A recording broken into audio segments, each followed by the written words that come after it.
예, 저희 4명의 기자 리포트 쭉 보셨는데요. 어떤 생각이 드세요? 5G 기술이 이렇게 세상에 줄 변화는 높은 편리성, 생산의 효율성 이 정도로 일단 또 생각해 볼 수 있지 않을까 싶습니다. 이렇다면 이런 변화가 우리에게 어떤 영향, 어떤 또 수혜 이런 것들을 줄까요? 지금부터 이 얘기를 좀 해보도록 하겠습니다. 도움 말씀을 위해서 경기대 오대원 교수 모셨습니다. 교수님 어서 오십시오. 안녕하십니까.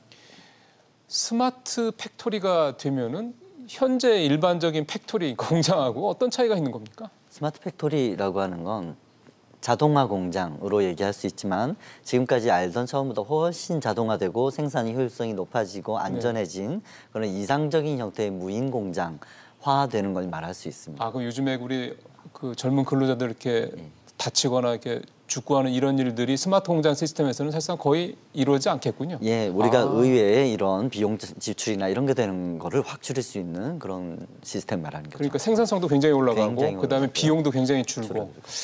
자, 그렇다면 이런 5G 기술이 적용된 이런 스마트 팩토리, 스마트 공장, 스마트 또 오피스 요즘에 그런 말도 많이 합니다만 이런 것들이 이제 조금 더 보편화된다고 그러면 이제 좀 경제 주체별로 좀 설명을 좀 들었으면 좋겠어요. 먼저 저희 같은 소비자들 입장에서는 이런 것들이 산업화가 되면은 소비자들한테는 어떤 이득이 있을까요? 소비자한테는 너무 좋죠. 소비자는 안전해지고 편리해지고 그다음에 보통 인포테인먼트라고 하는 내가 어떤 컨텐츠를 소비하면서 저 정보가 뭔지를 찾아볼 수 있게 하는 수준이 지금보다 훨씬 발달한 수준으로 그러니까 가상현실과 증강현실이 지금까지의 포지에서는 원래 힘을 다 구현하지 못했다면 이제 5G에서는 구현해지는 거죠. 그러니까 집에 앉아서 가상 쇼핑을 하는 것이 우리가 마트에 가서 실제 쇼핑을 하는 것보다 더 즐겁고 간편하고 더 효용이 클 수 있다는 겁니다. 네, 지금 사실은 온라인으로 주문을 해서 물건을 사서 이렇게 하시는 분들이 많으신데 온라인 그 시장이 굉장히 커지고 있으니까. 근데 물건을 내가 직접 볼 수 없다는 게 제일 큰 아쉬움이거든요. 예. 딸기를 하나 샀는데 이 딸기가 싱싱한지 약간 맛이 갔는지 이걸 알 수가 없잖아요. 이게 이제 맛과 향이 어떤지를 가늠할 수 있을 정도 이론적으로는 거기까지 되는데 지금까지 기술로는 구현 못했으나 5G에서는 그걸 구현 가능하게 해준다는 데 차이가 있는 겁니다. 그러면 이번에는 기업 입장에서 보겠습니다.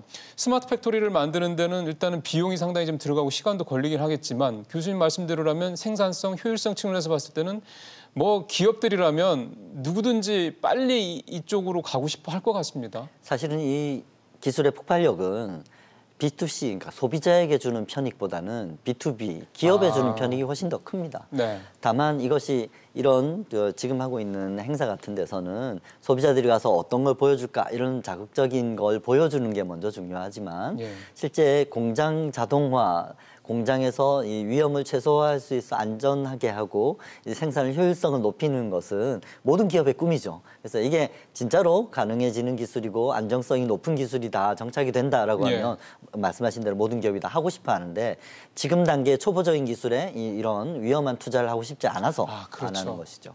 그러면은 기업들이 그 길로, 그러니까 이 길로 가야 된다라는 것에 대해서 사실 명약 관화한 건데 지금 말씀하신 것대로 아직은 좀 리스크가 있으니 돈이 있음에도 불구하고 아직은 좀 섣부르게 생각할 수 있다.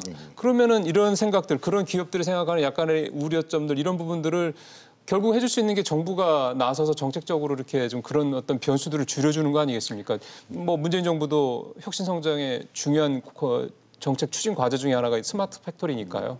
지금 상황에서 그게 어느 정도나 우리가 조금 유연하게 좀 될 수 있을까요? 사실은 우리는 기술이나 민간에서의 투자나 이런 망 설치하는 데 세계 1위죠. 최고 잘하고 있는데 규제 부분에서는 정부가 노력하고 있고 기치를 걸었음에도 불구하고 관료 시스템이 또 움직여야 되기 때문에 쉽지 않은 상태라고 합니다. 그럼 지금 말씀하셨던 그 변수나 걸림돌이라는 거는 기업들이 투자를 꺼리는 게 정부 규제가 많이 걸림돌이 된다 이 말씀이신 거예요? 물론 첫 번째는 비용이죠. 망이 설치되는데 우리나라에서 지금 25조 이상의 투자가 되어야 될 거라고 한 얘기까지 나오지 않습니까? 중국은 여기 87조를 투자한다고 얘기를 하고 있습니다. 정부에서 펀딩을 해주는 식으로. 그러니까 우리가 이런 비용에서 문제가 제일 크지만 그 두 번째로 예를 들어 KT의 황 회장 같은 분이 얘기한 게 우리가 이제 이게 그냥 통신 네트워크가 발전하는 수준이 아니라 플랫폼이다. 그러니까 우리는 이 신산업 분야에 진출해야 되는데 우리나라의 기업 규제로 인해서 미디어 콘텐츠 분야에는 SK나 LG와 달리 못 들어간다는 점을 토로했지 않습니까? 예를 들어 그런 면에서라면 지금 규제 부분에서의 문제 이런 것도 있죠. 사실 EU는 5G PPP라고 하는 이런 그 민관 협력 단체 같은 예. 것이 이런 표준이나 펀딩이나 위험의 분산 같은 거에 대한 그 협력이 잘 이루어지고 있는데 거기에 비해서는 우리가 조금 아쉬운 면이 있습니다. 그 요즘에 그 말 많이 나오는 스마트 뭡니까 그 규제 샌드박스 같은 걸 여기다 적용하면 되는 거 아닙니까? 사실 필요한 것이 이런 신산업 분야, 우리에게 주는 혜택이 큰 데 비해서 투자하는 비용의 위험성이 큰 분야, 여기에 좀 집중해 줄 필요가 있죠. 예. 교수님 말씀만 들어보면 정말 신세계가 펼쳐질 수 있도록 그 어떻게 보면 그 만들어주는 길이 5G 기술인 것 같은데 우리가 좀 아직도 조금 왠지 좀 갈 길이 좀 왠지 좀 가깝지는 않다라는 생각이 좀 들어서 아쉽긴 한데요. 그러니까 이제 그 문제를 해결을 해야 되겠죠. 알겠습니다. 말씀 잘 들었습니다. 감사합니다.